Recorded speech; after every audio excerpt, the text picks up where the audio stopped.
membeli sesuatu atau mengingatkan kita tentang kencan pertama kita, itu dapat mengangkat kita keluar dari itu membawa kita masuk ke satu gelombang otak yang nanti kita bicara ini gelombang otak.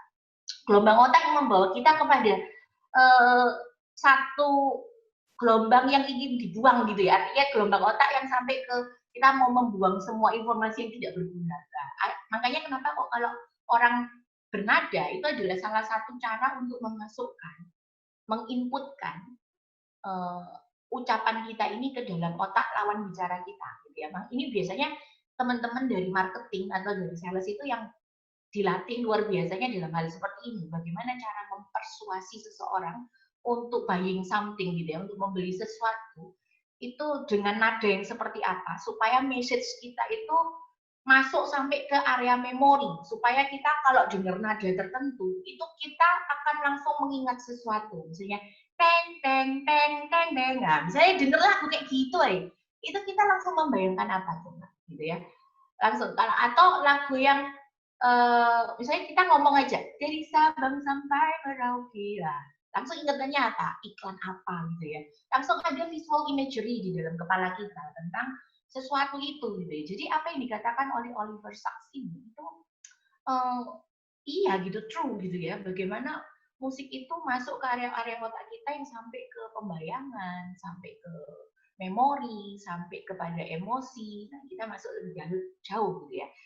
Semoga Bapak Ibu dan rekan-rekan tidak pusing tentang ini gitu. Karena kalau saya mau masuk ke langsung kepada manfaat musiknya, maka saya tidak bisa menjelaskan letak keajaiban melodinya itu. Gitu. Karena memang letak keajaiban melodi ini adalah justru ketika dia memasuki area otak. Dan kalau dilihat, di sini dengan tulisan yang kecil-kecil, tapi Anda nanti akan mendapatkan slide-nya kalau memang bertahan sampai akhir gitu ya. Akan dapat link-nya untuk dapat slide-nya. Itu area-area otak ini, semua ini, itu berkontribusi dalam memainkan musik gitu ya, memahami musik. Misalnya, tadi seperti yang dikatakan oleh Oliver, dia mengatakan bahwa musik itu bisa membuat kita itu berdansa. Yes, motor cortex. Di motor cortex ini justru dia mengajak kita untuk bisa dansa gitu ya. Jadi kalau kaki sudah ikut bergerak itu berarti sudah musiknya masuk ke area motor cortex gitu, korteks motorik atau korteks gerakan gitu. Ada juga yang mengatakan bahwa kalau saya dengar musik, saya lebih bisa berkonsentrasi. Iya, karena ternyata musik pun itu ketika sudah masuk ke area otak, ke sistem otak kita, gitu, dia masuk ke area korteks prefrontal juga yang bertanggung jawab terhadap pemahaman, terhadap penalaran, gitu ya. Sehingga ketika masuk ke sini kita jadi kayak ketika kita memaknai suatu musik, kita memaknai melodi, kita memaknai nada-nada tertentu, alunan nada, itu bukti bahwa musik itu sudah masuk ke korteks prefrontal, ya. Dan penelitian membuktikan bahwa memang pada otak-otak yang sering otak-otak jadi makanan ya, pada ini mau mendekati buka puasa, nggak boleh ngomong otak-otak.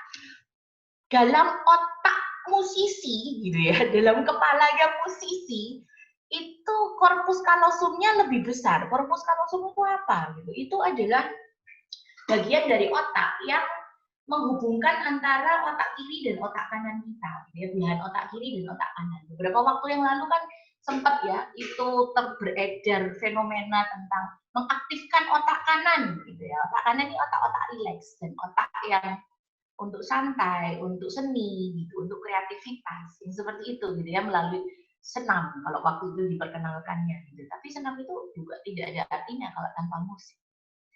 Nah, visual cortex. Nah, visual cortex ini yang membuat kita juga bisa membayangkan, gitu. Hanya dengan mendengarkan musik, kita sudah bisa membayangkan alat musik yang digunakan.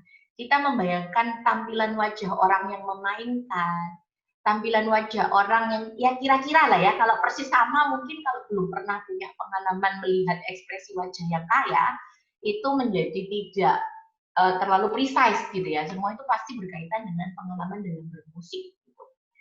Tapi yang jelas dari semua ini, itu yang paling berpengaruh adalah auditory cortex, gitu ya, sistem pendengaran kita. Makanya dikatakan bahwa kesimpulannya Memainkan dan mendengarkan musik itu memicu kinerja area otak yang berbeda dan memberikan dampak yang berbeda juga, termasuk kepada area-area yang sifatnya terkait dengan emosi, misalnya nucleus accumbens, amigdala, hipokampus, ini semua yang berkaitan dengan emosi, cerebellum untuk keseimbangan gitu ya. Nah, siapa yang berperan untuk semua ini bisa teraktivasi? Itu adalah korteks pendengaran, auditory cortex. Itu sebabnya kenapa kok kemarin penelitian saya itu saya menggunakan variabel mediatornya adalah stimulasi pada auditory processing, gitu ya. Jadi pada pemrosesan pendengaran, mengajak anak-anak Down syndrome itu mengenali dulu, mengidentifikasi letak dan posisi suara dari alunan musik yang diajarkan, kemudian mulai memainkan nada, memasukkan nada-nada itu ke dalam kepalanya dia, gitu ya, dalam sistem memorinya dia, terutama auditory memorinya. Nah, itu mungkin nanti bisa segmen yang berbeda gitu ya, webinar yang berbeda. Kalau kali ini saya pada basicnya saja, auditory cortex gitu. Dan memang menurut penelitian neurologis, kemampuan untuk memahami dan menikmati musik itu sifat bawaan manusia. Jadi kalau ada yang berkata saya tidak berbakat musik, apakah berarti musik itu tidak akan berpengaruh? Jawabannya tidak, gitu ya. Artinya tidak ini pasti berpengaruh gitu. Karena apa? Ketika kita berada di dalam kandungan pun, itu kita mendengarkan detak jantung ibu kita. Itu adalah tempo, gitu ya. Awal mula kita mengenal tempo, salah satu elemen dari musik, ritme. Terus kita mendengarkan suara ibu kita, gitu ya. Makanya kenapa kalau kita lihat bayi, gitu ya, saya suka baunya bayi, suka baunya anak-anak gitu ya. Itu mereka kalau dengar suara mamanya itu bisa langsung noleh gitu ya, responsif gitu loh. Langsung tahu kalau mamanya gitu ya. Bahkan keponakan saya itu yang ketika dia mau berangkat untuk studi di luar negeri, itu dia khusus merekam suara ibunya gitu untuk dijadikan alarm supaya dia bisa bangun secara mandiri. Nah ini kan suara gitu ya, suara itu punya coding yang khas di dalam kepalanya bayi gitu, apalagi suara ibunya, gitu. Suara ibu itu tuh bisa khas gitu di memori bayi gitu. Nah, dan karena itu komponen bawaan, maka bayi itu bisa dikatakan dia memang sangat peka. Memang kalau kita lihat pada auditory cortex ini kompleks gitu ya sebetulnya. Dia ini kelihatannya kita tahunya kuping itu telinga itu kan ya cuma yang isinya kotoran pakai korek kuping gitu ya. Tapi sebenarnya dia bermanfaat, justru musik ini tidak bisa menjadi magic kalau kita auditory cortexnya bermasalah gitu. Agak sulit dia jadi magic gitu, dirasakan sebagai magic gitu. Nah, ketika kita dengar musik itu sebetulnya kita lihat ada, kalau dilihat pada fMRI gitu ya, pakai alat pemindai gitu, scan gitu, ada proses mental imagery seperti yang tadi saya bilang visual imagery tadi itu ya, mental imagery kita bisa membayangkan gitu, baik melalui pendengaran ataupun korteks motorik tentang musik yang kita dengarkan gitu. Oh ini main biola, oh ya kita langsung kalau dengar suara biola, piano, oh kita langsung mainkan konser gitu. Terus kalau misalnya saya mengatakan Ayu Ting Ting sedang mengisi suatu konser klasik, agak susah bayangkan gitu. Karena Ayu Ting Ting itu kita kenal sebagai pedangdut. Langsung begitu dengar nama Ayu Ting Ting, yang ada di kepala itu sambala-sambalado ya, lagu sambala-sambalado sambil joget-joget kan gitu. Sulit gitu bayangkan dia menggunakan pakaian atau perangkatnya untuk musik-musik klasik gitu, karena ya itu musical imagery gitu. Bahkan ada fakta bahwa musisi itu bisa membayangkan gitu, merasa bisa mendengar instrumen selama mental imagery gitu. Jadi dia hanya bayangkan saja. Misalnya yang saya pernah tahu tuh peneliti, kalau Anda mau cari tahu di YouTube juga ada Sting gitu ya. Kalau era 90-an mesti ngerti gitu ya. Itu si siapa namanya Sting gitu. Sting salah satu musisi gitu yang legendaris juga gitu. Bersama dengan Bryan Adams dan kawan-kawan biasanya. Itu dia dimasukkan ke satu alat fMRI ini, kemudian dicek kepalanya dia gitu. Waktu dia dibilangi bahasa Surabaya ini. Waktu dia diinstruksikan untuk membayangkan. Coba kamu bayangkan lagu ini itu ciptaanmu ya. Itu langsung gelombang otaknya dia itu seperti gelombang otak waktu dia memainkan musiknya. Jadi itu sebagai salah satu bukti empirik buat neurologis gitu ya, buat para neurolog bahwa ada ini visual imagery. Bahkan untuk otak musisi itu ketika dia hanya membayangkan lagunya dia bisa seakan-akan mendengarkan instrumen itu. Makanya kalau orang yang sudah biasa terpapar dengan musik dan dia memainkan musik, kadang dia bisa tenggelam di dalam lamunan gitu ya, karena dia sedang membayangkan dia main musiknya itu. Gitu ya. Ada orang-orang tertentu yang kalau dengar musik, dia nggak bisa main musiknya langsung, tapi dia bisa menotasikan. Gitu ya. Nah ini macam-macam orang ya, tergantung kebiasaan dan tergantung motivasi secara internal itu ingin mengaktifkan area otak yang mana gitu ya, yang terbiasa untuk seperti itu. Gitu. Misalnya itu orang-orang yang suka matematika itu mudah untuk menotasikan nada gitu ya. Menotasikan nada itu mengubah nada menjadi not angka atau ya not balok nggak bisa ya, not angka gitu ya. Biasanya seperti itu. Itu lebih mudah. Gitu. Nah, dan tiap orang itu bervariasi untuk musical imagery ini tergantung pada pengalaman bermusiknya itu. Nah, tadi seperti saya bilang bahwa yang paling utama untuk memfungsikan area otak yang lain itu adalah auditori, korteks auditori. Kalau kita mau melihat, kadang-kadang ada nggak yang merasakan waktu flu gitu atau waktu batuk itu bindeng. Bindeng itu apa ya? Kayak agak kopok gitu, agak tuli gitu, kayak kehilangan, kayak kupingnya itu, telinganya itu pendengarannya kayak ada peredamnya gitu ya. Kayak nggak berfungsi dengan baik gitu. Atau misalnya ketika berada di ketinggian dengan tekanan udara yang tinggi, itu kayak harus menelan ludah berkali-kali gitu supaya bisa mendengar lagi gitu dengan jelas karena menimbulkan perasaan kayak hilang gitu pendengarannya. Nah, itu semua adalah kerjanya dari korteks auditori gitu ya. Kalau kita lihat di bagian inner gitu, bagian telinga kita itu kan ada telinga bagian luar, kemudian ada dia masuk ke dalam. Jadi ada telinga bagian luar ini kuping yang biasanya kita tahu daun telinga, ini dia berfungsi untuk menangkap suara gitu ya. Jadi dia yang memberitahukan kepada kita gitu bahwa ini loh suaranya asalnya dari mana kayak gitu ya. Nah, dia menangkap suara, kemudian dia akan membawa gelombang suara itu menuju ke inner ear, telinga bagian dalam gitu. Nah, ini kalau mulai agak pusing ditahan sebentar gitu ya karena ini saya cuma slide ini aja janji cuma ini aja yang tentang otak gitu ya, tapi ini penting untuk disampaikan.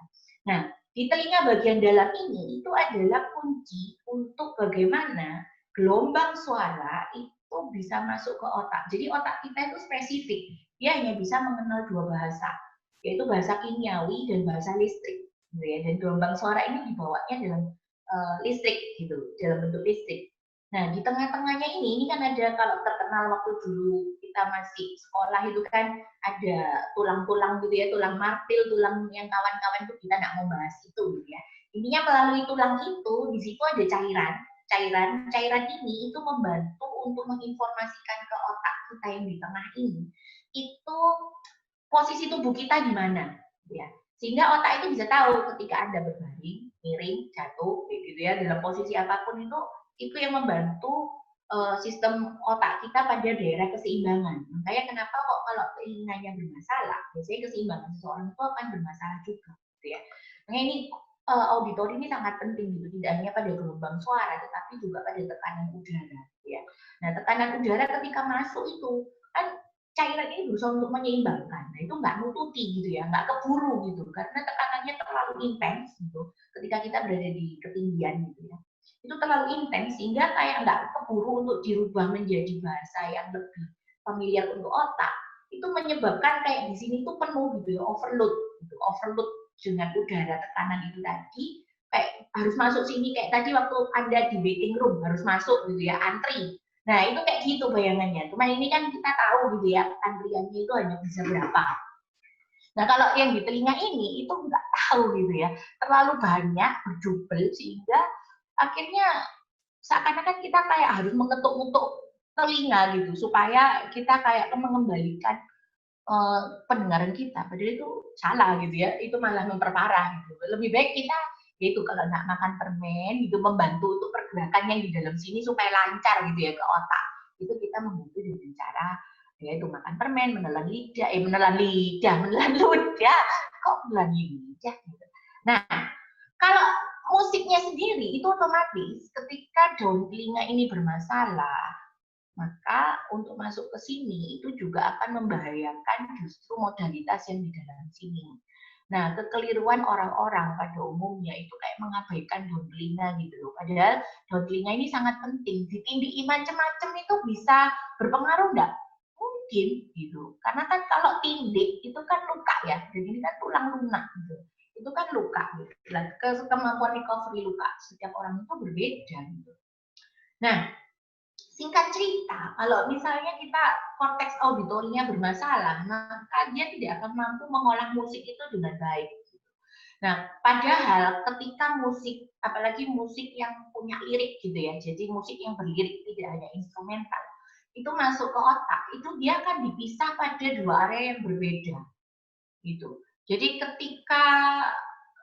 ketika musik itu masuk ke pendengaran kita, ke sistem pendengaran kita, dan dia mengandung lirik, ada lirik lagunya, maka dia akan dipisah ketika sampai ke otak itu, bukan area bahasa sendiri, area musik sendiri, nggak begitu gitu ya. Ada yang tadi istilahnya superior temporal sulcus gitu ya, dan dari situ itu akan terpisah antara lirik dengan nada. Makanya kenapa kok kadang kita kalau mengingat musik itu kita ingat instrumentalnya atau kita ingat liriknya doang, itu bisa terjadi gitu ya.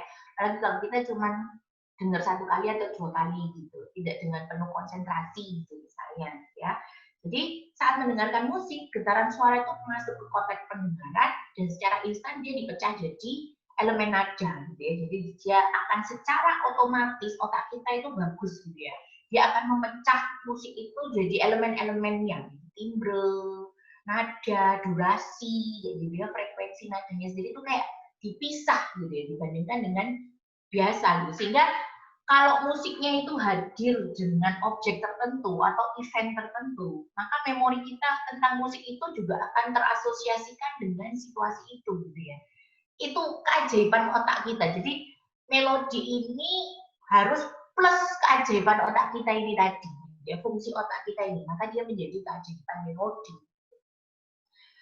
Nah, ini adalah hasil temuan saya gitu ya, meta-analisis. Meta-analisis saya ketika saya melakukan penelitian waktu disertasi itu. Jadi saya mencari tahu kan bagaimana musik ini berdampak kepada kita sebagai manusia gitu. Karena kalau kita mencari di jurnal atau kumpulan penelitian di dunia psikologi itu sedikit yang mengkaitkan dengan musik saat itu ya. Sehingga saya mencoba mencari dan itu banyak di jurnal komunikasi, justru di jurnal-jurnal musik juga, kumpulan penelitian musik. Bagaimana musik ini ternyata dengan aktivitas yang berbeda, pengaruhnya itu juga menjadi berbeda. Seperti di slide yang tadi sebelumnya saya sampaikan gitu ya, bahwa memainkan musik dan mendengarkan musik itu akan memberikan dampak yang berbeda, pengaruh yang berbeda. Bernyanyi dan memainkan instrumen. Nah, ini ternyata dia akan berdampak kepada bagaimana otak kita itu mengenali suatu urutan atau tahapan, gitu ya, sequential ordering, gitu. Bernyanyi dan memainkan instrumen. Dan memang kalau menurut penelitian saya yang waktu S3 itu, anak ketika dia belajar memainkan nada, mengingat nada do re mi fa sol la si do melalui keyboard, itu dia mengalami perbaikan pada urutan dalam menyampaikan kalimat. Jadi ketika dia mengucapkan sesuatu itu menjadi lebih tertata gitu, lebih sistematis. Misalnya aku mau mandi, nah itu dia bisa ngomong aku mau mandi gitu. Tapi sebelumnya ya itu kacau gitu, mandi, aku mau mandi, mau aku gitu ya, itu kacau gitu. Tapi sejak dia mendapatkan pembelajaran musik, itu terjadi perbaikan pada sequential ordering-nya dia. Dan itu memperbaiki juga spontanitas berbicara seseorang ini. Itu menurut penelitiannya si Hording, tapi memang saya kemudian melalui penelitian saya juga terbukti seperti itu gitu ya. Dan bernyanyi dan memainkan instrumen ini juga berpengaruh pada respon komunikasi seseorang. Jadi langsung berhubungan dengan berbicara dan komunikasi. Kalau belajar memainkan instrumen saja, apa? Kalau belajar memainkan saja, itu kemampuan otak untuk mengingat kata-kata lebih baik. Nah, ini pendukung dari penelitian yang menyebutkan ada perbaikan pada sequential ordering. Kalau diberi pelatihan musik, Nah, jadi ini sudah paketnya lebih besar daripada cuma belajar memainkan instrumen, gitu ya. Ini dikasih pelatihan musik, musik training. Itu apa yang terjadi? Oh, ternyata ada perubahan neuroanatomical gitu. Jadi secara biologis di bagian otak itu ada perubahan, terutama pada area memori verbal. Memori yang bertanggung jawab untuk mengingat pesan-pesan yang disampaikan secara verbal. Dan itu meningkatkan kemampuan belajar verbal seseorang. Pelatihan musik yang diimbangi dengan pelatihan pada pendengarannya. Pelatihan pendengaran itu berarti termasuk mengenali suara, mengidentifikasi suara itu tadi, mengenali asal suara, kayak begitu ya, mengikuti asal suara. Nah, itu bisa memperbaiki juga pengelolaan otak terhadap kemampuan berbahasa. Sehingga penguasaan bahasa itu menjadi lebih baik, gitu ya. Makanya kenapa kok kalau kita belajar bahasa itu lebih baik kalau misalnya kita sambil dengarkan, sambil kita berusaha untuk mengucapkan, gitu ya, itu biasanya akan lebih bagus, gitu. Karena itu kaitannya dengan kayak intonasi kita, pronouns, gitu ya, pronouns dalam mengucapkan kata-kata, gitu. Makanya kan ada Jonglish, gitu ya, Jawa Inggris. Kenapa ya? Karena kita dengernya bahasa Inggris yang diucapkan orang-orang Jawa, sehingga dialek dari Jawanya itu masuk, gitu. Nada-nada orang Jawa itu masuk. Kalau saya mendengarkan rekaman suara saya sendiri, itu saya nggak menemukan medoknya orang Surabaya itu seperti apa. Tapi kalau orang Jakarta dengerin orang Surabaya, orang Kupang dengerin orang Surabaya ngomong, saya ngomong gini, pasti dia akan berkata bahwa wah medok banget Jawanya, keluar banget ya. Itu yang berbicara tentang penguasaan bahasa yang tadi. Gitu ya. Jadi itu dari pelatihan musik, pelatihan auditory, kemudian sampai ke sana. Nah, kalau cuma mendengarkan musik, musik listening saja, jadi tidak dapat pelatihan musik, tidak dapat belajar instrumen, itu apa yang terjadi? Tetap terjadi perubahan fungsi otak. Tidak sebanyak dan sesignifikan kalau lengkap ya, kalau paket lengkap, tetapi tetap terjadi perubahan fungsi otak. Minimal adalah pada regulasi emosinya, gitu ya. Minimal pada pengelolaan emosinya. Dan ini ditemukan mendengarkan musik ini saja, itu juga membantu otak kita memproduksi endorfin, endokannabinoids, dopamin, hal-hal yang dibutuhkan oleh otak kita untuk memunculkan rasa tenang, memunculkan rasa senang, memunculkan rasa lega, dan itu regulasi emosi, gitu ya. Dan kalau kita bicara regulasi emosi dalam konteks penelitian, pasti maksudnya adalah pada kasus-kasus emosi-emosi yang sifatnya negatif menjadi emosi yang lebih positif, gitu ya. Kalau misalnya para ahli emosi, para teoretikus emosi itu menyebutkan bahwa itu ada pada dua area yang berbeda, dia dua dimensi yang berbeda, gitu, kalau berbicara tentang emosi, gitu ya. Kalau dikaitkan dengan mata. Nah, dari penelitian saya sendiri tahun 2018, tulisan terakhir yang saya bagikan waktu itu di satu HIMSI, gitu, Himpunan Psikologi Indonesia, itu musik sebagai komponen regulasi emosi anak berkebutuhan khusus. Jadi bukan anak buah kapal ya Bapak Ibu, anak berkebutuhan khusus, untuk ABK di sini. Ada 3 simpulan besar yang saya dapatkan dari penelitian saya itu. Dan penelitian saya memang kebanyakan kualitatif ya, makanya judulnya seperti ini, musik sebagai komponen regulasi emosi. Melodi dan pola ritme mengajarkan anak untuk mengorganisir informasi auditori dan membantu meningkatkan memori pendengaran serta urutan kata. Jadi ini masih kayak memperdalam hasil penelitian saya yang sebelumnya yang spesifik pada anak Down syndrome, gitu ya. Karena saya memang kenapa kok kepingin ini, gitu. Karena waktu saya memberikan waktu meneliti tahun 2016 itu, anak yang terkena pembelajaran musik tidak hanya anak Down syndrome, tapi beberapa teman yang ada di sekolah luar biasa itu juga terpapar pembelajaran musik itu, anak autis, anak ADD, gitu ya. Sehingga saya bisa membuat suatu tulisan seperti ini dan bisa men-sharingkan materi itu hari ini, gitu ya.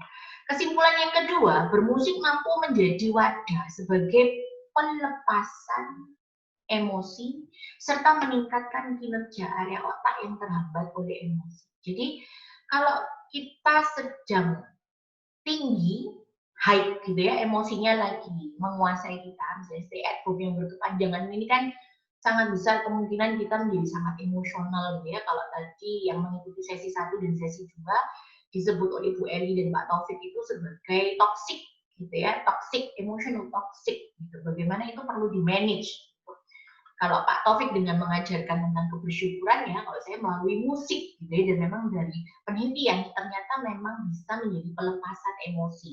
Pelepasan emosi ini berarti apa yang dilepaskan? Intensitasnya, gitu ya, kedalaman dari emosinya itu kita kurangi energinya sehingga otak kita itu lebih jernih, prefrontalnya itu nggak banjir emosi, gitu ya, tetapi dia bisa distimulasi untuk konsentrasi, fokus pada problem solving, begitu.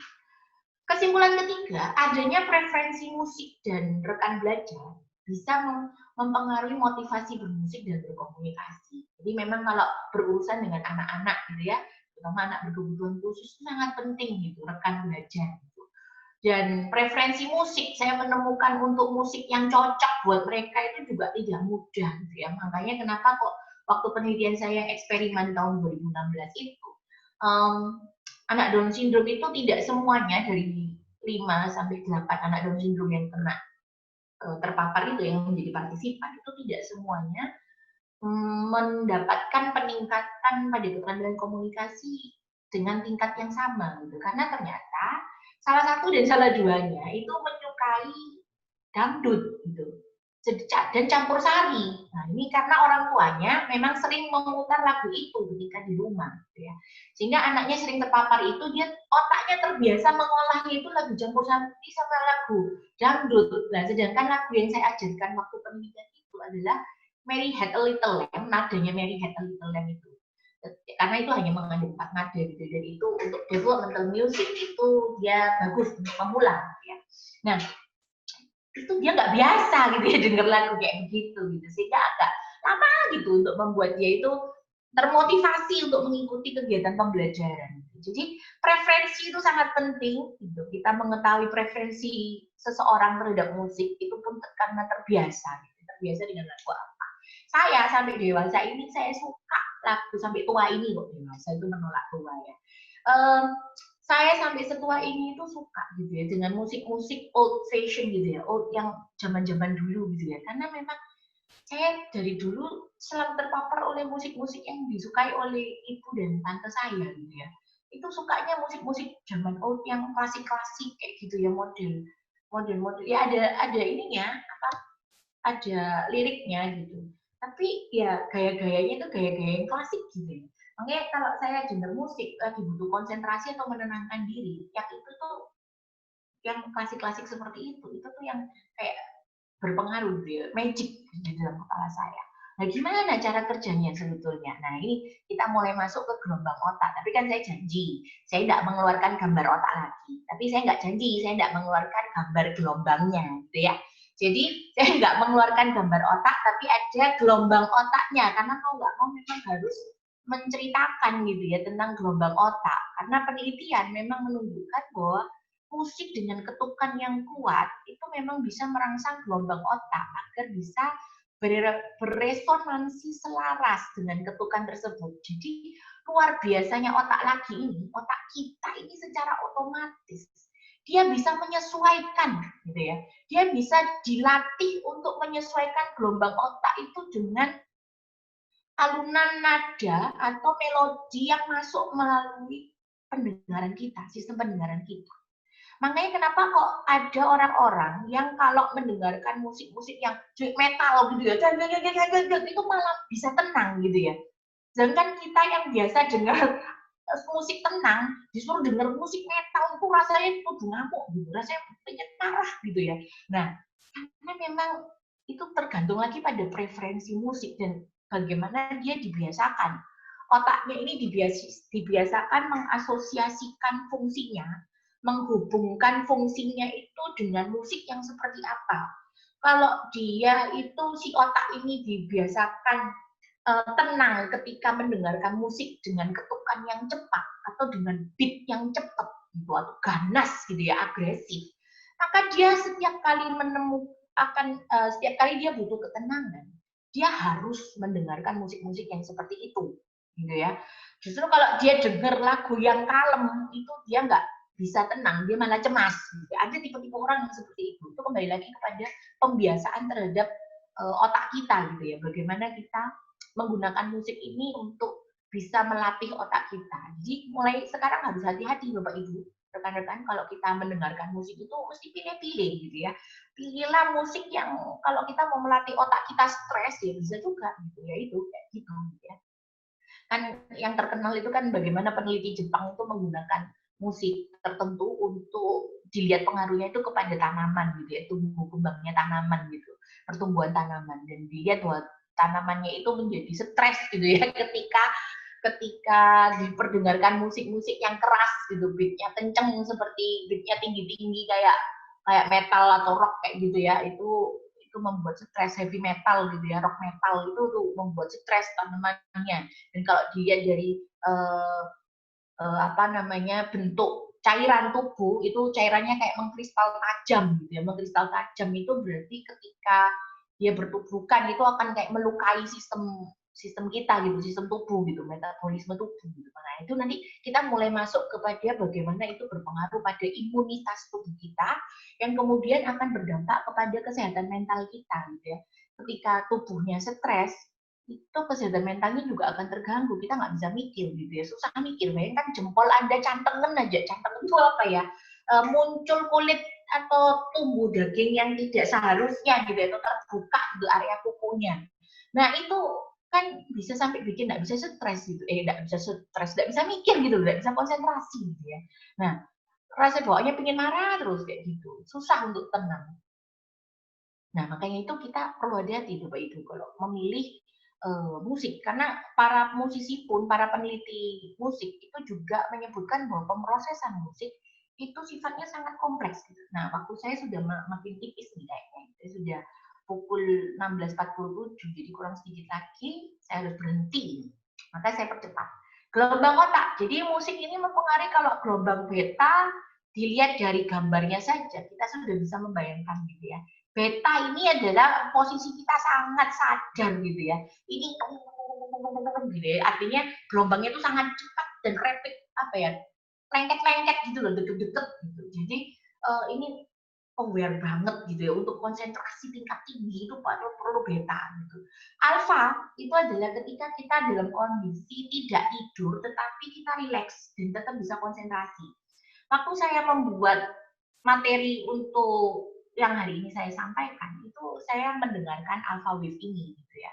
Sebenarnya saya ingin memperdengarkan melalui komputer sound saya, tetapi mungkin nanti Bapak Ibu bisa eksperimen sendiri yang punya langganan Spotify atau YouTube, itu bisa mencari gitu, mudah, kata kuncinya bisa alpha wave gitu ya.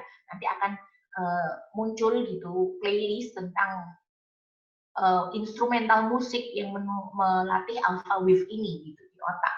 Jadi ini betul-betul membuat rileks dan memudahkan informasi itu untuk lengket di memori gitu ya, melekat di memori. Kemudian theta, theta ini sudah masuk ke sleeping gitu ya. Jadi kalau Anda mendengar, saya coba gitu kemarin, saya sambil ngegame yang agresif, itu saya dengerin lagu theta gitu ya. Itu nggak bisa gitu, Bapak Ibu, kacau otak saya gitu. Otak saya kacau karena kalau Anda lihat di games-games yang PUBG misalnya, itu pasti dia ada backsound-nya itu nada-nada yang menstimulasi beta wave ini di otak kita gitu. Sehingga kita kayak akhirnya panik attack gitu ya, kayak keringetan sendiri gitu waktu main gitu. Terus ya itu karena terpengaruh, otak kita terbentuknya seperti ini gitu. Nah kalau theta ini game-game yang slow wave-nya gitu ya, untuk membawa ke tidur gitu ya.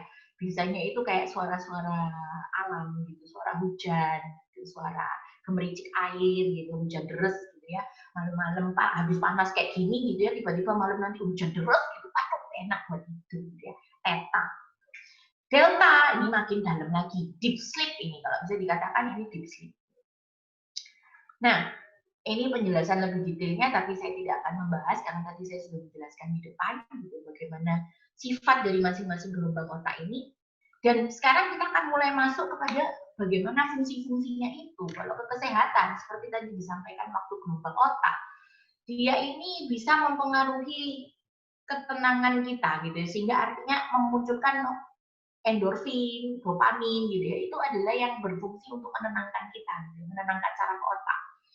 Nah, itu terbukti sangat berpengaruh pada para pasien yang mengalami multiple sclerosis. Kalau Bapak Ibu pernah dengar istilah itu, multiple sclerosis atau sklerosis ganda, itu adalah salah satu gangguan saraf, salah satu penyakit saraf yang mengena pada area saraf pusat kita, yaitu otak dan tulang belakang, juga penglihatan. Sehingga mengenai gejala-gejalanya itu antara lainnya bisa mempengaruhi penglihatan itu menjadi agak bermasalah, kemudian kalau gerakan tulang belakang itu kan ada refleks ya.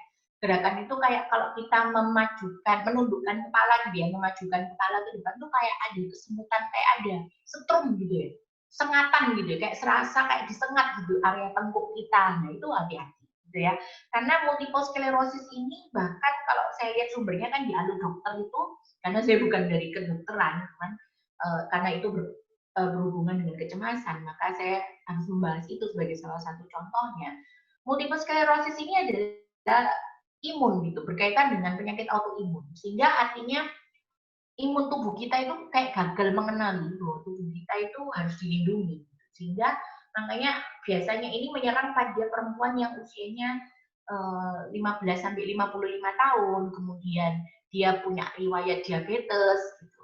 Kemudian dia mungkin perokok gitu, suka suka memelihara kulitnya sehingga dia jarang terkena matahari, sehingga kekurangan vitamin D. Ya, saya bilang memelihara kulit ini orang takut hitam itu loh biasanya, terus males kena matahari gitu. Padahal kan anjurannya adalah salah satu kita berjemur di waktu yang tepat gitu ya, bukan berjemur terus-terusan di ketika panasnya terik jam 12 atau jam 3 siang kayak gitu, enggak gitu ya. Tapi di jam-jam yang tepat kita berjemur, maka itu akan fungsinya akan optimal gitu untuk metabolisme tubuh kita gitu. Nah, musik ini itu juga bisa karena dia berpengaruh pada produksi hormon-hormon tadi itu, dia berpengaruh pada imunitas tubuh kita gitu. Dia mempertebal imunitas tubuh kita. Kayak begitu gitu ya. Sehingga bisa membantu kita tidak hanya secara fisik, tidak hanya membantu kita dalam hal kata-kata secara psikologis juga, tapi dia juga untuk spiritual kita gitu ya, pikiran hati kita gitu ya. Tidak hanya secara fisik, mental, emosional, dan spiritual itu akan terpengaruh. Tapi hati-hati. Musik yang terlalu keras itu juga efeknya akan sama seperti dampak pada pasien multiple sclerosis itu gitu ya. Jadi musik yang kalau misalnya kita sekarang ini suka pakai headphone gitu. Kayak sekarang saya pakainya headphone gitu ya. Kalau saya pakai suara yang sangat kencang gitu, misalnya kita mau mengisolasi diri dari kebisingan sekitar kita, kita pakai nyalain suara itu kenceng-kenceng musiknya, itu bisa merusak lapisan di pembuluh-pembuluh saraf kita gitu ya, pada sistem saraf kita. Lapisan yang harusnya melindungi gitu ya, melindungi sistem saraf itu bisa rusak, dan ketika rusak itu akan berpotensi pada rusaknya juga pendengaran gitu. Seperti itu gitu ya. Makanya kita harus hati-hati ya. Kalau misalnya kita pakai headphone terus kita pasang suara keras-keras kan kita mau mengisolasi diri, ingatlah kalau sudah sistem pendengaran kita rusak, rusak semuanya gitu ya. Bahkan kadang itu kita bisa sampai kehilangan kemampuan untuk merasakan sesuatu gitu. Karena middle ear kita tadi itu, jadi telinga kita bagian dalam itu berhubungan juga secara langsung ternyata dengan taktil di lidah kita gitu ya. Sehingga makanya kenapa kalau orang bermasalah pada korteks pendengarannya, pada sistem pendengarannya, itu bisa sampai mempengaruhi indera pengecapnya dia, gitu. Kayak kehilangan seakan-akan kayak berpotensi kayak rusak gitu indera pengecapannya. Jadi harus hati-hati. Nah, mulai masuk ke lebih psikis gitu, lebih psikis karena Bu sudah Mary, mau habis juga waktunya. mengingatkan tinggal 5 menit lagi. Betul sekali gitu. Nah, makanya terima kasih ya Bu Jessica.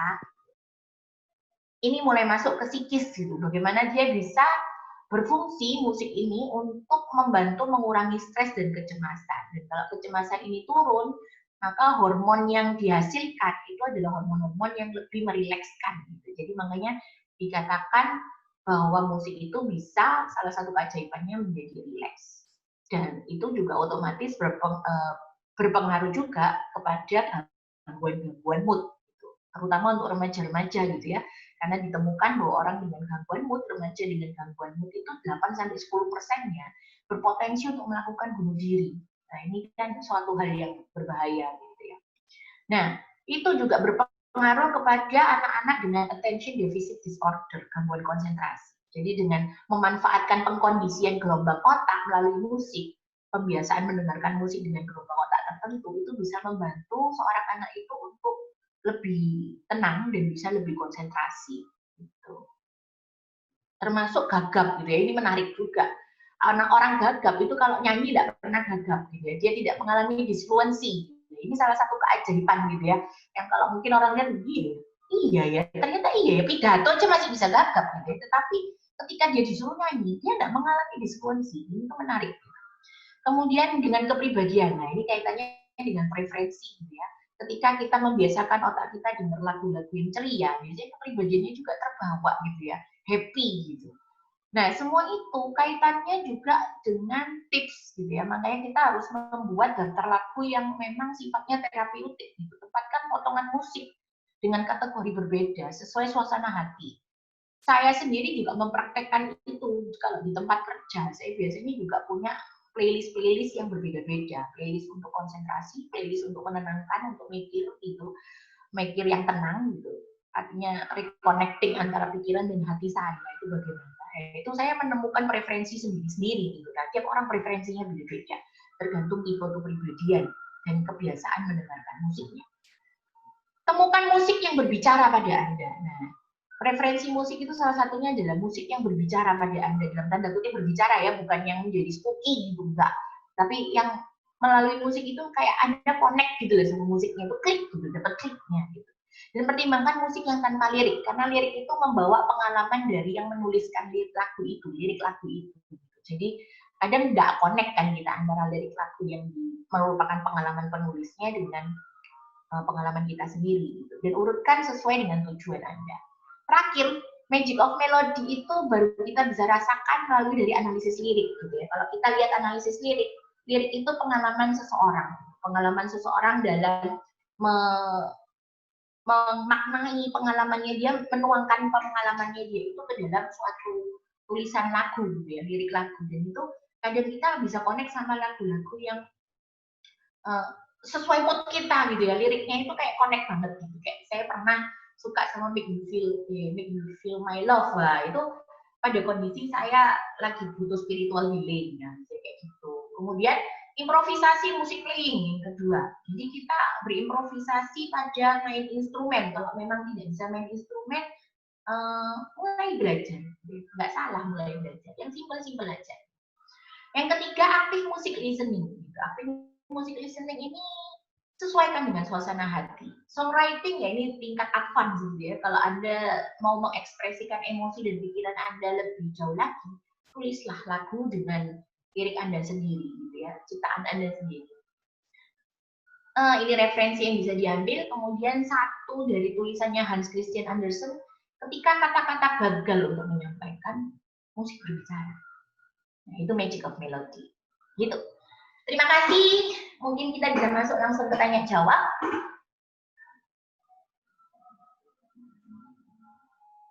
Ya, terima kasih Bu Mary untuk pemaparan materinya. Menarik, padat, dan menggugah rasa ingin tahu sebenarnya, karena banyak yang bertanya. Wah, kenapa kok pada saat banyak yang bertanya ini rasanya kayak sedang ujian ya?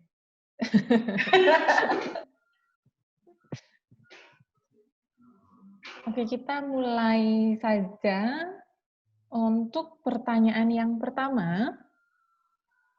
Ini dari Petra Johanna dan juga dari Rizky Pradita.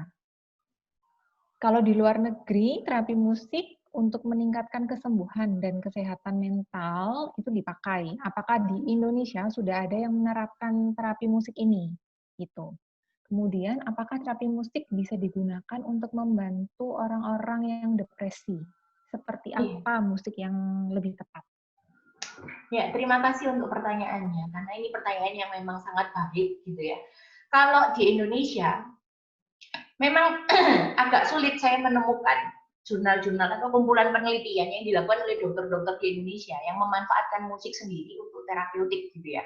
Tapi kalau saya tahu dari dokter yang menjadi rekanan saya gitu ya, jadi artinya yang saya kenal gitu, dokter itu dia memang memanfaatkan musik ini, ya kenalan saya kebanyakan dokter anak sih ya, karena kan saya prakteknya untuk anak-anak, jadi kebanyakan kenalannya dokter anak-anak. Mereka menggunakan musik ini untuk membangun suasana tenang dan suasana ceria pada anak-anak. Jadi artinya supaya anak itu tidak takut dengan jubah dokternya dia, dengan suasana tembok kedok ruang dokternya dia yang serba putih kayak begitu ya. Sehingga kalau disebutkan apakah itu digunakan oleh dokter kalau di Indonesia, iya gitu ya. Dokter gigi setidaknya kalau misalnya dokter yang untuk orang dewasa, dokter gigi itu pakai itu gitu, pakai musik gitu untuk menurunkan kecemasan pasiennya mendengarkan bunyi bornya dokter giginya gitu ya. Itu efektif gitu karena gelombang otaknya kayak dipaksa untuk fokus ke sana. Kecuali kalau misalnya ini ya, pasiennya ini tingkat kecemasannya lebih tinggi daripada musik yang diperdengarkan. Nah, itu bisa makin menegangkan dia, makin meningkatkan ketegangan dia. Kalau sudah kayak gitu biasanya dokter itu yang empatik gitu ya, dia pasti langsung ngajak ngobrol dulu, ngajak ngomong-ngomong ke sana kemari. Dan biasanya yang dipakai itu musik klasik. Itu sekaligus menjawab pertanyaannya dari Rizky Prajita ini gitu ya, apakah bisa menurunkan depresi, menurunkan kecemasan? Yes. Gitu. Dan biasanya musik instrumental yang sifatnya kayak klasik gitu, yang lebih ke alpha wave gitu ya. Kalau alpha wave itu kayak gimana ya bunyinya? Saya bisa mencontohkan seperti apa coba? Bisa nggak ya kalau gini bisa memperdengarkan nggak ya? Coba saya yang share screen supaya bisa mencontohkan jenis musiknya itu seperti apa.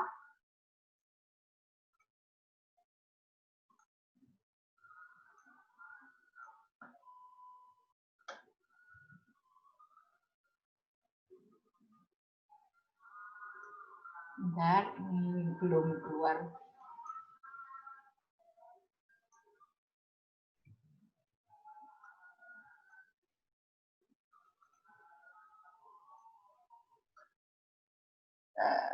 Komputer sound-nya tidak bisa dibagi.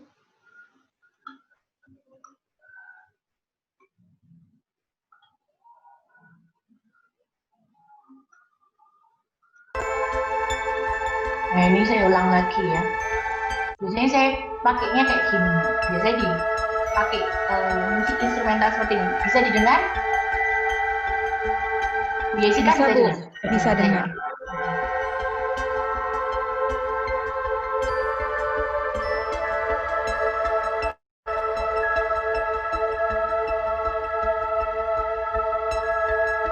Nah, musik-musik yang seperti itu tuh yang bisa membantu kita untuk apa ya, lebih tenang gitu ya, masuk ke gelombang otak yang alfa tadi, yang untuk rileks, gitu, untuk menurunkan kecemasan. Nah, musik klasik itu katanya juga lebih mendekati ke arah sana, gitu. Musik-musik yang pelan, temponya lambat, gitu ya, alunannya pada nada-nada yang rendah, gitu. Cuma harus hati-hati. Orang yang depresi ini preferensi musiknya kemana? Kalau misalnya dia preferensi musiknya itu sudah terbiasa mendengarkan lagu melo, jadi gelombang otaknya biasa lambat. Kalau kita perdengarkan lagu-lagu yang melo, itu dia akan masuk lebih dalam lagi ke gelombang otak yang lambat, sehingga dia kayak nggak mau ngapa-ngapain gitu ya. Sehingga kita perlu mengenali juga preferensi musik dari orang yang mau kita tolong ini.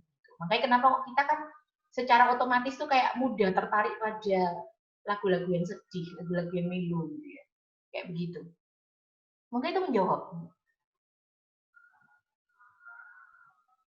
Oke, terima kasih Bu Mary untuk jawaban dan penjelasannya.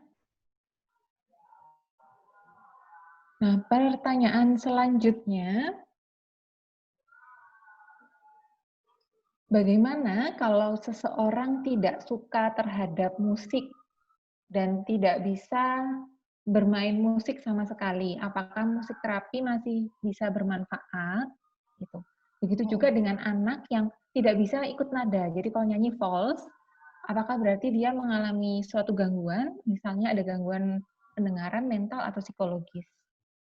Wah, terima kasih. Ini pertanyaannya makin lama makin seru gitu ya. Pertanyaan dari Dr. Hendro. Gini dok, kalau misalnya seseorang tidak suka terhadap musik itu mustahil sebetulnya, karena seperti yang tadi saya bilang, menurut penelitian para neurolog pun itu menyebutkan bahwa kita sebagai manusia itu dasarnya itu kita relate sama musik. Sejak kita masih di dalam kandungan pun kita mengenal elemen-elemen dari musik itu. Tapi dia bisa saja tumbuh dalam lingkungan yang membuat dia menjadi benci dengan musik, gitu ya. Benci, tidak suka pada musik. Nah, ketika dia tumbuh dalam lingkungan yang seperti itu, maka preferensinya dia sudah jelas. Dia tidak bisa dipapar oleh musik apapun gitu, karena memang dia diajarkannya, di setnya dia nggak suka sama musik. Musik dalam konteks lagu ya, atau instrumental. Tetapi kalau kita berbicara ini pun, itu kita sedang berlagu, hanya tidak menggunakan alat musik apapun. Kita menggunakannya adalah nada suara kita. Intonasinya itu kalau kita not balokkan, kita notasikan, itu bisa juga gitu ya. Kalau kita naik turun kayak begini, itu adalah musik juga sebetulnya, hanya elemennya tidak lengkap, elemen musiknya. Nah, kalau orang itu tidak suka dengan musik dan dia tidak bisa main musik sama sekali, musik terapi bisa bermanfaat nggak? Bisa. Kalau jawabannya apakah bisa atau tidak? Bisa. Tetapi seberapa itu optimal? Kayak misalnya contoh saya tadi yang kayak dokter gigi gitu ya. Saya nggak tahu dokter Hendro ini dokter apa gitu. SPKJ ya, kejiwaan. Nah, kalau dokter gigi itu dia kan pasang musik sukanya dokter giginya itu sendiri gitu. Dalam arti dia sendiri juga butuh menenangkan diri sebagai dokter, harus berhadapan dengan berbagai macam mulut, dengan berbagai macam bau dan berbagai macam kasus gitu ya. Kok bau aroma gitu ya. Aroma mulut dengan berbagai macam kasus itu dia juga butuh menenangkan diri kan, dengan karena kecemasan tuh nular gitu ya. Nah, itu kan dia juga nggak pakai wawancara dulu, suka musik apa, suka ini enggak gitu. Nah, kalau misalnya terjadi wawancara dulu, itu mungkin dia akan punya satu playlist yang isinya tuh macam-macam dan itu bisa bermanfaat gitu ya. Sedikit mungkin tidak sesignifikan kalau misalnya orang yang itu suka musik atau suka bermain musik, dia nggak biasa terpapar musik. Apakah bermanfaat? Bisa bermanfaat, bisa, tetapi mungkin tidak semaksimal yang terpapar musik, terbiasa dengan musik. Anak yang nggak bisa ngikutin nada atau buta nada mungkin ya dikatakan, apakah bisa berarti dia mengalami gangguan tertentu? Bisa. Kalau jawaban tanyanya apakah bisa aja itu tanda-tanda gangguan tertentu? Yes.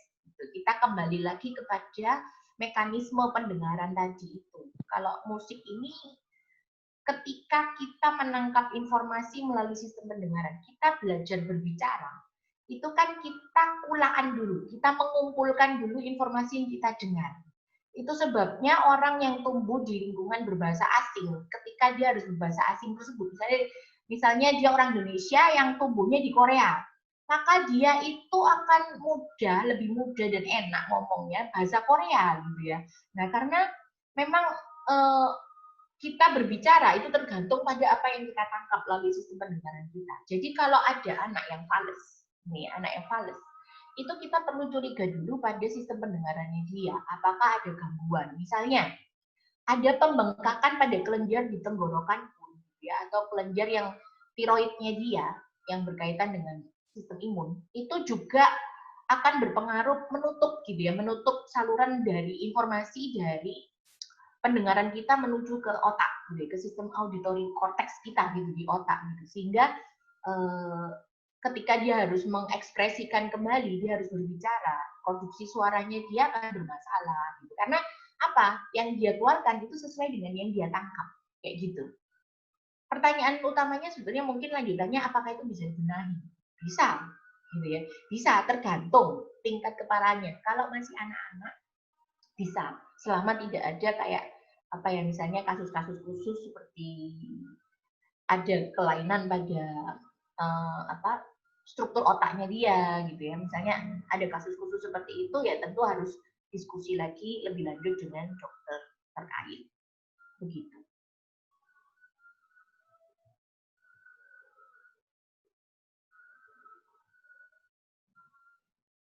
Oke, terima kasih Bu Mary. Untuk selanjutnya,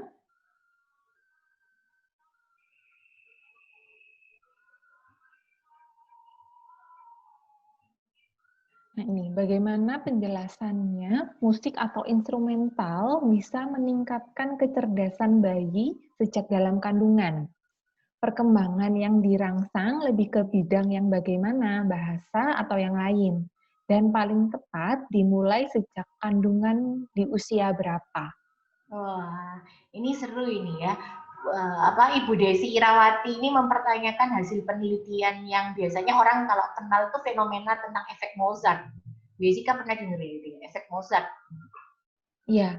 Iya, tapi biasanya orang itu kan kalau bicara efek Mozart itu sebetulnya penelitian itu hanya membahas tentang kayak hasil dari mendengarkan musik gitu ya. Hasil dari mendengarkan musik Mozart itu kemudian efeknya apa gitu pada bayi yang ada di dalam kandungan.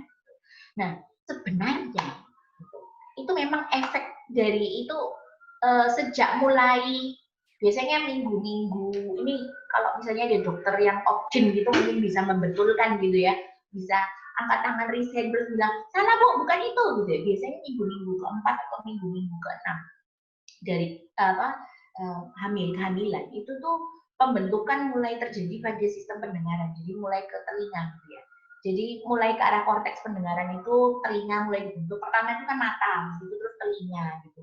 Nah, ini mulai ketika itu kalau terganggu, jadi ketika pembentukan sistem pendengaran ini pada saat minggu di mana sistem pendengaran terbentuk itu terganggu ibunya secara emosional atau dia sering dimarah-marah gitu ya atau sering terpapar musik-musik yang terlalu keras gitu atau dia tiba-tiba pindah rumah di dekat landasan pesawat terbang gitu ya atau di dekatnya stasiun kereta api yang selalu dengar bunyi kencang gitu ya bunyi yang kencang itu bisa berpengaruh pada pertumbuhan janinnya itu. Nah, apakah itu bagaimana pengaruhnya?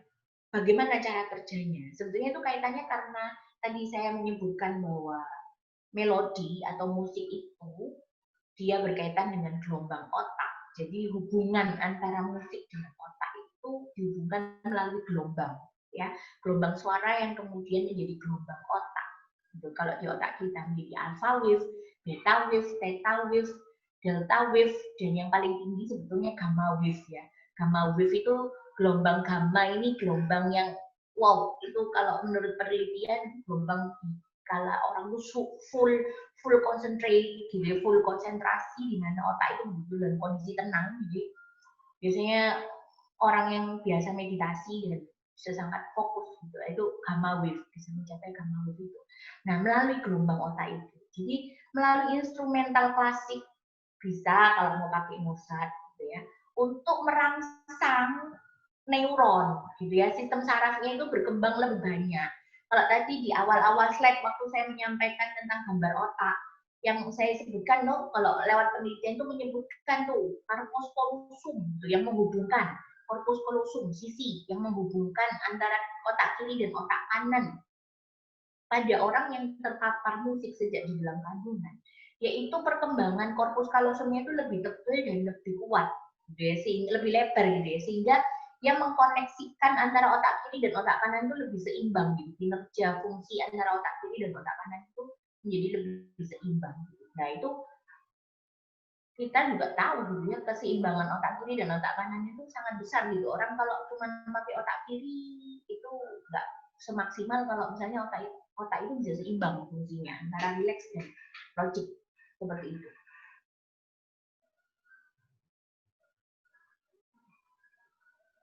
Itu Bu Yesi Kak. Iya Bu, terima kasih. Iya. Nah untuk pertanyaan selanjutnya,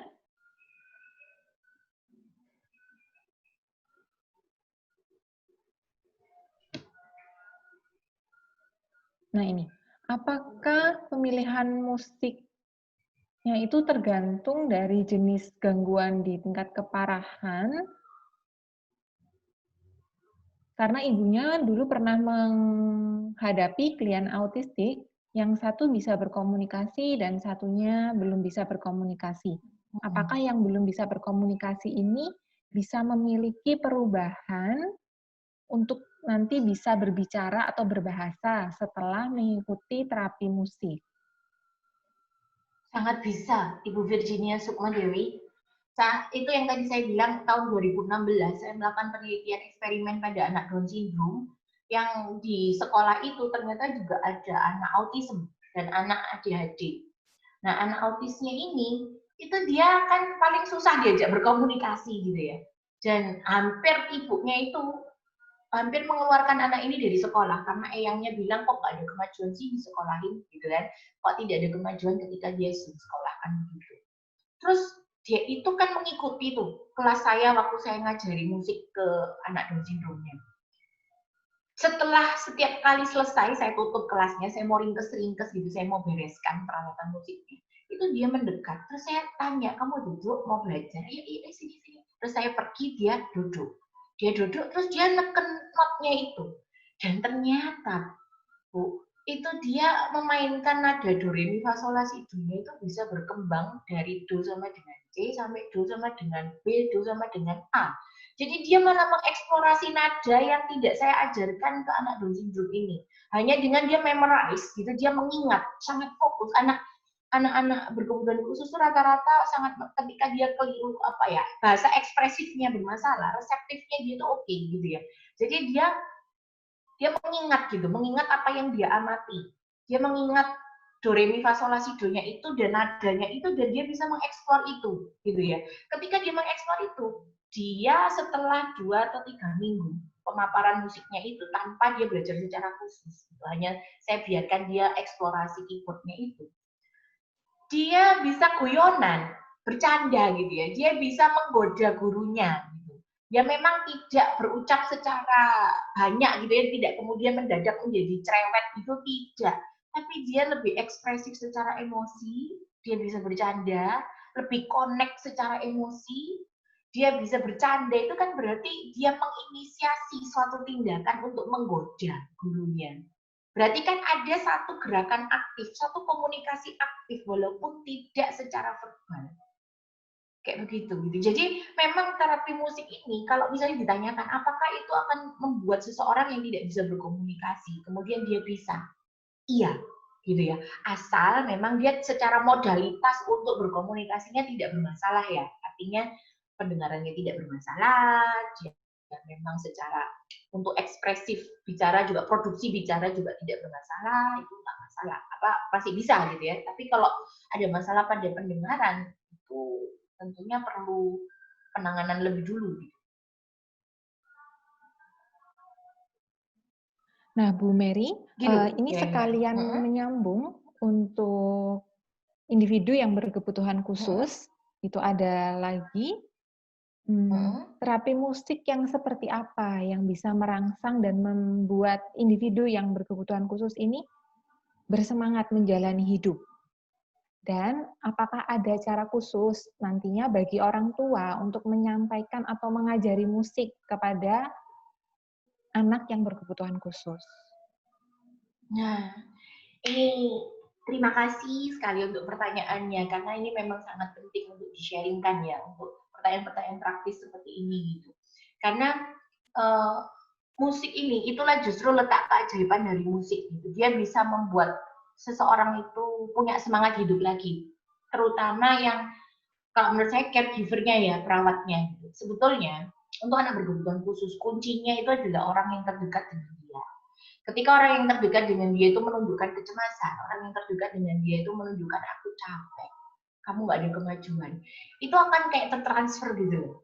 Nah, kalau kisah yang tadi anak yang terlibat, anak autis tadi itu, dia itu ketika dia sudah bisa main musik dan dia mengiringi temannya nyanyi waktu itu, teman-temannya yang lain nyanyi gitu, mereka di pertukaran seni gitu ya dengan sekolah berkebutuhan khusus yang lain. Itu orang tuanya ibunya itu sampai menangis. Dia bilang saya tidak pernah tahu bahwa anak saya ini punya bakat dan punya minat di musik. Setahu saya dia ini hanya suka bola. Anak autis yang terpapar ini adalah laki-laki. Setahu saya dia hanya suka bola, sehingga saya hanya memfasilitasi permainan-permainan sepak bola gitu. Permainan-permainan game PlayStation dan game-game lainnya itu yang terkait dengan bola, dan dia kalau sudah gitu konsentrasi banget sama bola. Ternyata dia suka musik. Di keluarga saya loh nggak ada yang suka musik. Nah, ternyata dia suka musik gitu ya. Jadi memang terapi musik itu sangat berguna. Kalau misalnya Anda bertanya tentang apa, terapi musik yang seperti apa, terapi musiknya jelas yang paling basic dulu. Gitu ya. Saya tidak mungkin membahas itu secara lengkap di sini, urutan untuk memberikan terapi musiknya itu seperti apa. Hanya kata kuncinya adalah yang paling basic. Paling basic itu yang seperti apa? Yang harmoni nadanya tidak kompleks. Tidak kompleks itu yang bagaimana? Yang tidak lebih dari 3 atau 4 nada, 4 not nada gitu ya. Jadi misalnya do re mi gitu. Ya do re mi terus yang dipakai itu antara do sama re sama mi. Kombinasi dari do re mi ini. Itu bagaimana? Dikombinasikan menjadi sebuah lagu.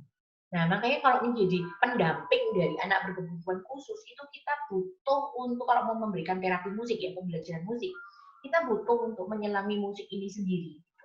Biasanya apa yang disukai oleh ibu, preferensi musik ibu itu menular ke anak, gitu ya. Tergantung intensitas hubungan juga antara ibu dengan anak ini. Gitu. Tapi biasanya begitu. Jadi biasanya apa yang disukai oleh ibunya itu akan disukai juga oleh anaknya. Jadi kalau misalnya ibunya ini suka musik yang bisa meningkatkan semangat ibunya itu apa gitu ya, maka cobalah perdengarkan itu ke anak berkebutuhan khusus ini atau individu berkebutuhan khusus ini. Mungkin itu bisa meningkatkan semangat hidup juga gitu ya. Lebih bagus lagi kalau misalnya kita lakukan step keduanya, tidak hanya mendengarkan musik, tapi mendengarkan itu memfamiliarkan ya, berarti membentuk gelombang otaknya tadi, mengkondisikan gelombang otaknya supaya bagus gitu ya, dalam arti tenang gitu tadi. Kemudian dia diajarkan untuk bermain musik, bermain salah satu instrumen apapun gitu yang ada di rumah, yang simple aja. Kalau memang dia kelihatan tampaknya dia menyukai ketukan, jadi lebih suka pada hal-hal yang dum dum dum dum dum. Nah, mungkin dia diajari untuk main drum gitu ya, artinya yang berkaitan dengan itu tempo gitu ya, alat-alat musik atau instrumen musik yang lebih menstimulasi pada ketukan gitu, dibandingkan lebih memberikan highlight tekanan pada ketukan dibandingkan alunan melodi gitu ya. Atau mungkin ada yang lebih suka dengan dentingan piano, ya perdengarkanlah dia diajak untuk belajar bermain piano gitu. Basic aja itu sudah kayak memberikan rasa bermakna kok buat anak-anak ini gitu ya. Kalau dia doing something gitu dengan belajar musik. Kayak begitu gitu ya, Bu. Oke, terima kasih Bu Mary, dan ini kelihatannya sedang azan ya. Iya. Untuk Bapak Ibu yang menjalankan ibadah puasa, selamat berbuka. Iya, selamat berbuka untuk Bapak Ibu rekan-rekan yang mau buka puasa dulu.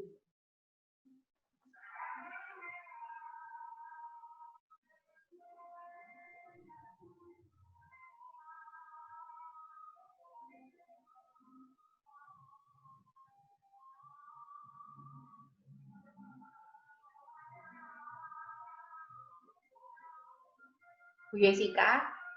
Iya, Bu. Kita mau lanjut ke pertanyaan berikutnya atau kita nunggu yang berbuka puasa? Karena lama kalau nunggu yang berbuka puasa, kita akan selesainya 17.30 ya. Iya. Kita lanjut satu pertanyaan terakhir, Bu, sebenarnya. Oh ya. Okay. Nah, pertanyaan terakhir ini menanyakan, tadi Bu Mary mengatakan ada relasi musik dengan personality. Apakah ada juga relasi musik dengan usia? Maksudnya selain jenis keluhan atau kasusnya, faktor usia pasien gitu ya. Ya, apalagi faktor-faktor apa lagi yang perlu disesuaikan? Selain jenis keluhan, apakah juga harus disesuaikan dengan faktor usia pasien gitu ya? Iya. Dan faktor apa lagi Bu yang perlu disesuaikan untuk menyesuaikan musik? Nah, kalau pertanyaannya seperti itu, berarti kaitannya dengan preferensi musik ya, Bapak Ibu. Jadi artinya usia tertentu, misalnya kayak usia saya 40 tahun ini, itu sukanya musik-musik yang, karena saya terbiasa dengan preferensi musik ibu dan tante saya yang di era tahun 40-an gitu, 45-an ke atas gitu ya, 45, 48 gitu. Itu sukanya lagu-lagunya kayak Elvis Presley, terus lagu-lagunya Pat Boone, kayak gitu-gitu. Nah, itu saya suka lagu-lagu kayak gitu ya. Nah, jadi preferensi musik ini tergantung pada kebiasaannya. Jadi kalau saya bilang faktor usia, itu saya tidak bisa mengatakan apakah iya atau tidak, karena saya tidak menemukan penelitian yang bisa mendukung jawaban saya itu, gitu ya. Yang saya bisa sampaikan hanyalah preferensi musik ini, gitu. Dia terbiasa dengan musik yang seperti apa, maka itu yang akan berpengaruh apakah musik ini akan membawa keajaiban gitu ya pada hidupnya. Jadi tergantung pada pembiasaan itu tadi.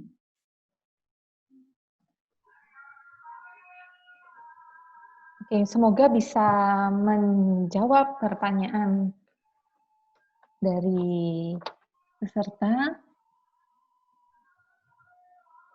Oke, Bapak Ibu, karena keterbatasan waktu,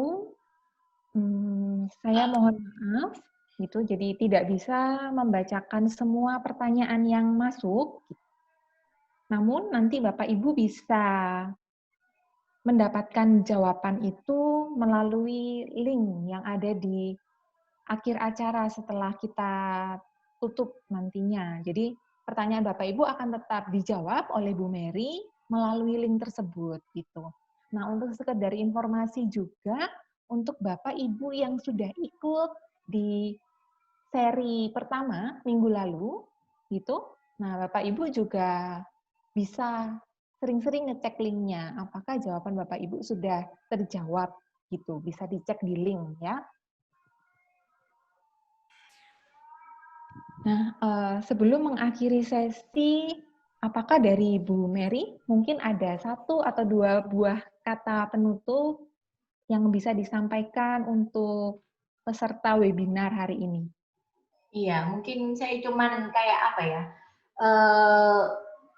keajaiban musik itu hanya bisa kita rasakan dia ketika kita membiasakan diri kita dengan musik gitu ya. Jadi artinya bukalah diri kita terhadap musik, maka musik itu akan membawa pengaruh yang positif pada hidup kita. Oke, terima kasih untuk penutupnya Bu Mary. Mm-mm. Nah, sebelum kita berpisah, Bapak Ibu diminta untuk membuka video kameranya agar kita bisa berfoto bersama sebelum kita berpisah gitu. Baik, silakan dipersiapkan terlebih dahulu untuk posisinya. Baik, saya akan mengambil fotonya. Tunggu sebentar. Sebentar. Ini William ini termasuk yang meneliti tentang musik waktu S1-nya. Waktu S2 ini tidak tahu masih kepingin di musik apa enggak ya, Will ya? Doakan ya, Bu ya. Ini Bu Mary mau pasang foto atau bagaimana, Bu?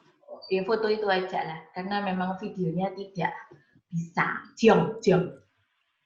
Ya sudah, kalau begitu saya mulai ya. 1, 2. Tenang, masih nyapu rambut semua ini loh, Will. Loh, masih siap-siap semua ini loh. Loh, masih betulkan rambut.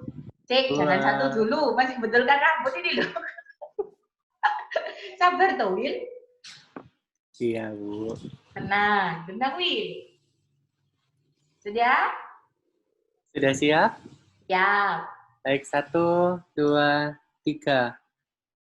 Baik, untuk berikutnya. 1, 2, 3.